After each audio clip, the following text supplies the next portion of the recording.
Queridos amigos, sejam bem-vindos a mais um vídeo aqui no canal Poptopia. Wolverine 13 é a HQ da vez. Essa mensal ela é uma mensal que sofre de altos e baixos, é um mix que foi complicado ali e tal.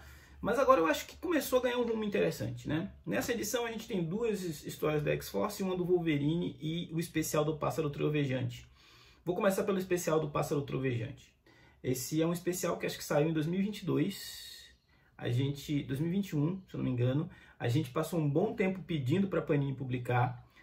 Tanto o Léo Ravege quanto o Bernardo Santana veio aqui no canal e a gente perguntou quando esse quadrinho vai ser publicado. Por quê? Porque Giant Size X-Men era uma série que o próprio Jonathan Hickman escrevia para cumprir algumas lacunas que não cabiam na mensal, né?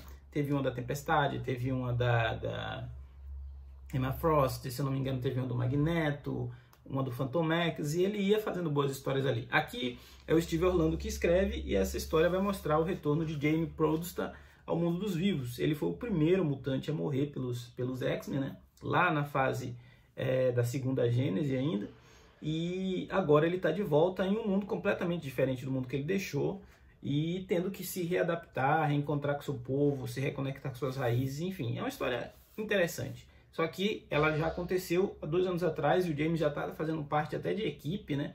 Junto com o Cable e o pessoal lá dos X-Men Vermelhos e da Sword, se eu não me engano. E agora que está mostrando como foi o retorno dele. Mas saiu.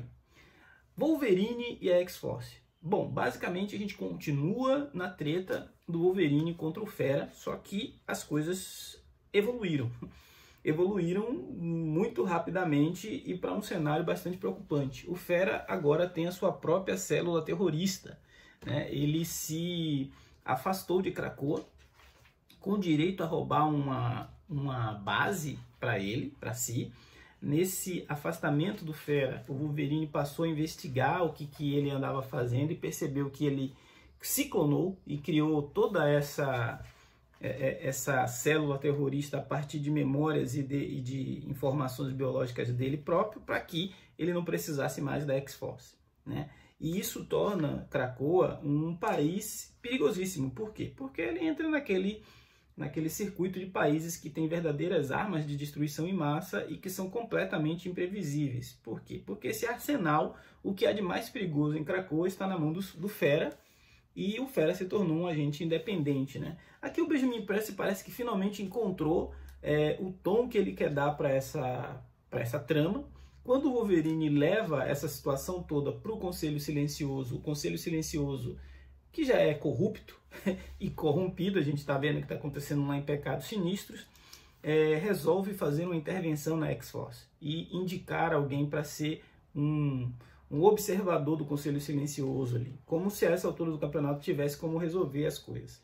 A equipe vai passar por uma reestruturação, o Wolverine está se afastando para ele ir sozinho caçar o Fera, mas isso não significa que a X-Force vai se afastar dessa temática do Fera ser um agente independente e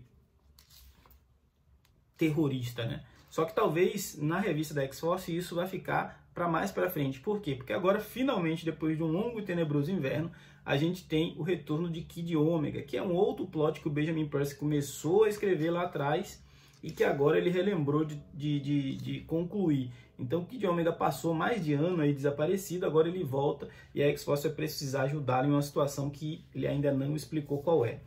Eu confesso que poucas vezes eu dou uma olhada no que está saindo lá fora, mas eu fiquei curioso com o número 48 da X-Force que saiu essa semana, e eu percebi que o Benjamin Percy está começando a concluir esse grande arco de desconstrução do Fera, de transformação do Fera no vilão.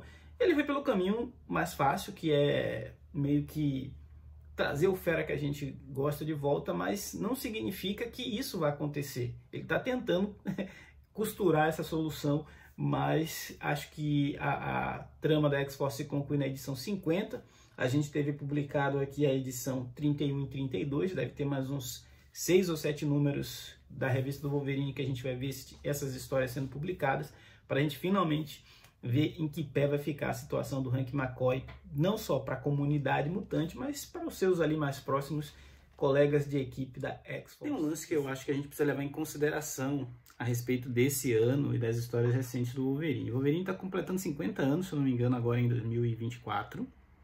E provavelmente a Marvel vai fazer algumas movimentações para celebrar essa data. A gente está pensando em alguns conteúdos interessantes aqui para o canal. O Wolverine tem um filme com o Deadpool esse ano, então o personagem vai ganhar uma visibilidade além do normal. Então isso também deve movimentar algumas coisas lá nos Estados Unidos. E provavelmente a Panini vai querer aproveitar esse hype aqui também. A gente já sabe que vai ter a saga do Wolverine sendo lançada daqui a alguns meses. E a gente vai ter live com a Panini muito em breve para saber a data disso. Eu ficaria muito atento nessa mensal do Wolverine se ela não vai sofrer uma reformulação depois que passar esse grande arco, né? Krakoa está caminhando para a conclusão lá nos Estados Unidos. Eu acho que ainda esse ano não chega aqui no Brasil esse final de fase, mas o que a Panini puder adiantar desse conteúdo mais independente do Wolverine para poder surfar na onda, com certeza vai rolar. Por exemplo, Wolverine e Predador, uma minissérie que está saindo nos Estados Unidos e que tem feito algum barulho. Eu acredito que não demora muito a gente ver esse quadrinho sendo lançado por aqui. Enfim, esse adendo foi só para a gente comentar aí do aniversário do personagem e quais são as expectativas que vocês têm para esse ano de material dele saindo aqui no Brasil, para além dessa mensal aí, que eu acho que nem tanta gente está acompanhando assim, mas eu tô aqui, firme e forte, da X-Force. Esse foi o Poptopia de hoje.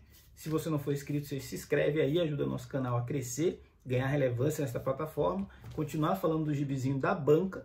Afinal, falar de gibi é sempre muito bom. Forte abraço, até a próxima.